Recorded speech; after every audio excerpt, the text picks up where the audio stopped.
385 pesos lang, may appetizer, entree at drinks ka na. Sulit ba? Tara, subukan natin dito sa Fish & Co sa Shangri-La Plaza. Kung naghahanap kayo ng sulit na kainan sa isang restaurant, baka ito na ang hinahanap nyo. May bago ngayon ang Fish & Co, ang kanilang Season 3 all-day meal. Sa halagang 385 pesos lang, may appetizer, entree at drinks ka na. Sa appetizer, mamimili ka ng isa sa dalawang pagpipilian. Caesar salad. Where's your garden salad? Garden salad. Pagdating naman sa entree, mas marami kang mapagpipilian dahil 5 ang available. Here's your fish and squid sisig. Fish and squid sisig. Fish and squid sisig. Chicken curry.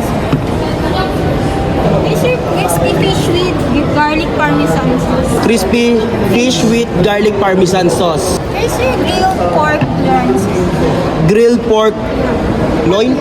Here's your grilled honey lime chicken.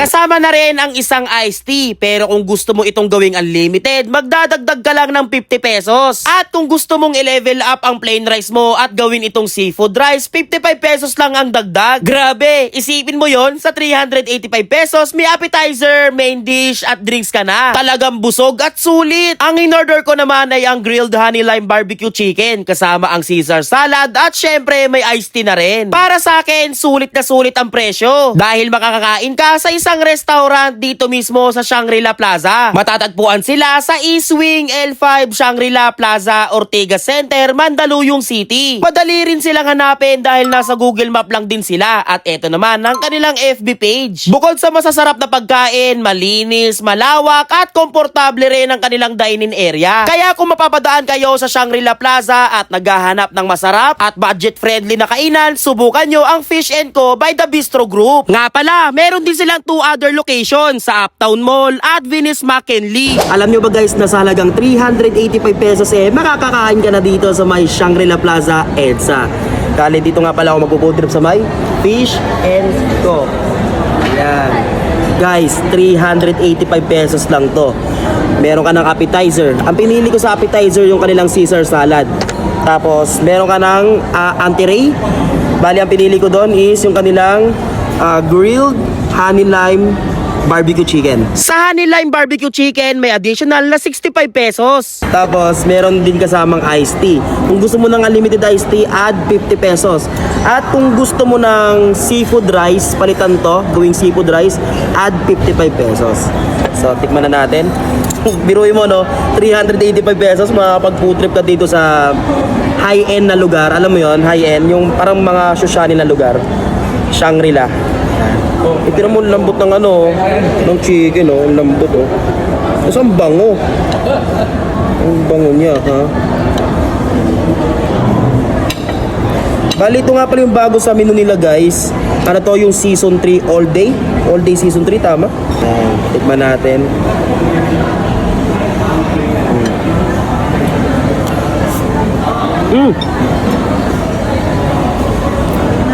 Sarap.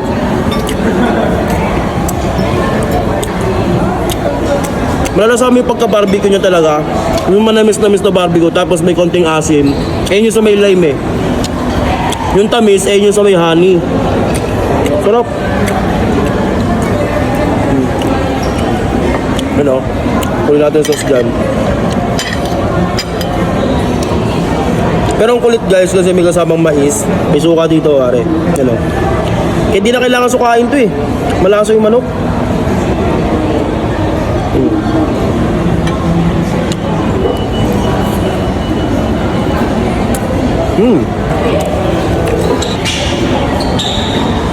Tapos ito naman yung Caesar salad.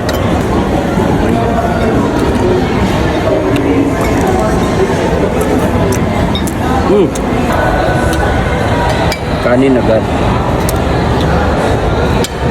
May kagaya niya rin si Charon. Hindi, dito naman.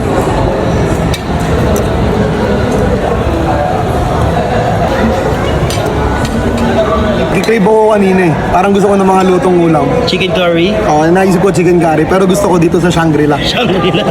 Gusto ko lang kumain ng chicken curry, bakit ba? Kung baga maarte ka boss ha. Gusto kumain ng mga lutong ulam kaso sa Shangri-La. Oo, gusto ko lutong karinderya. Ewan ko ba't dito ako napadpad sa Shangri-La. Kakahanap ng chicken curry.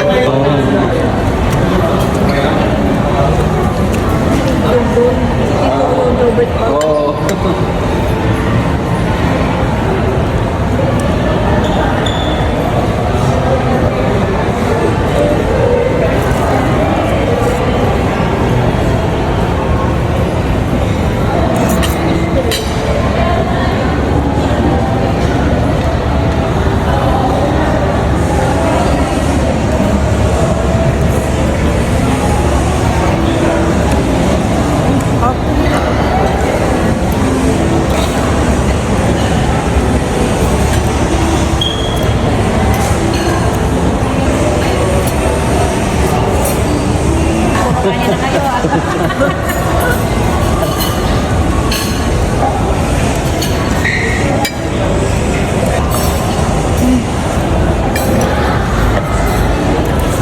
Iba, ano ang sausawan yung itlog? Okay yun ah. Bago yan. Bago yun. Pinipilig pa yan. Hindi mo Princess yung pa talaga yan.